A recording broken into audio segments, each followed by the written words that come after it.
由細到大，因為父母工作嘅關係，我一直由媽媽照顧。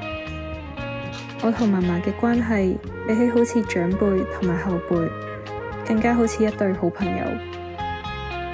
唔係啊，咁樣係我了解佢鍾意食嘅嘢食，都知道佢鍾意睇嘅電視劇。咁樣零型喎。就好似我而家用緊嘅歌，都係佢最鍾意聽嘅歌。但係咁樣係咪代表我真係了解佢呢？喺我心目中，嫲嫲係一個外向、友善、好鍾意同人傾偈嘅人。但係隨住我長大，我突然間發現嫲嫲好似唔知點解變得好內向。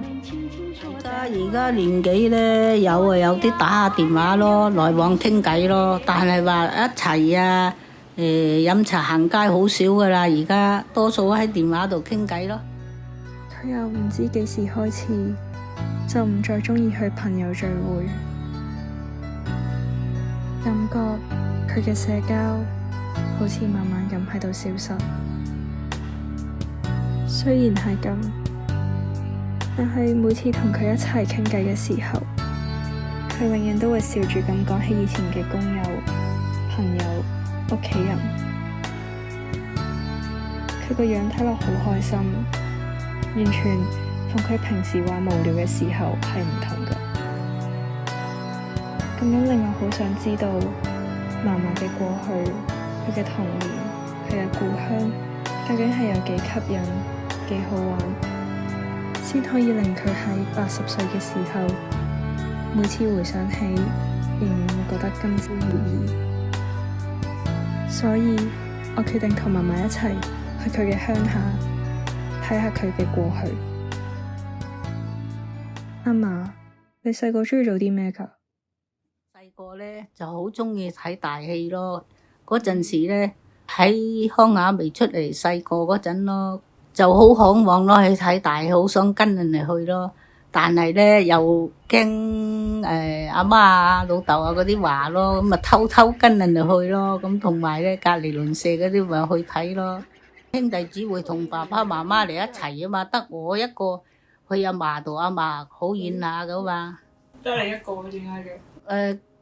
即係所以咧要一個去陪咯，咁咪變咗咪好孤獨咯。阿嫲唔係又成日喺屋企噶嘛，咁佢去咗人哋嗰度睇人哋打牌，咁咪半夜三更先翻嚟，變咗我咪一個人咪好孤獨咯。細個啊嘛又唔識嘢。咁你到咗香港之後咧，咁你離開屋企咯？係啊。咁咪仲孤獨咯？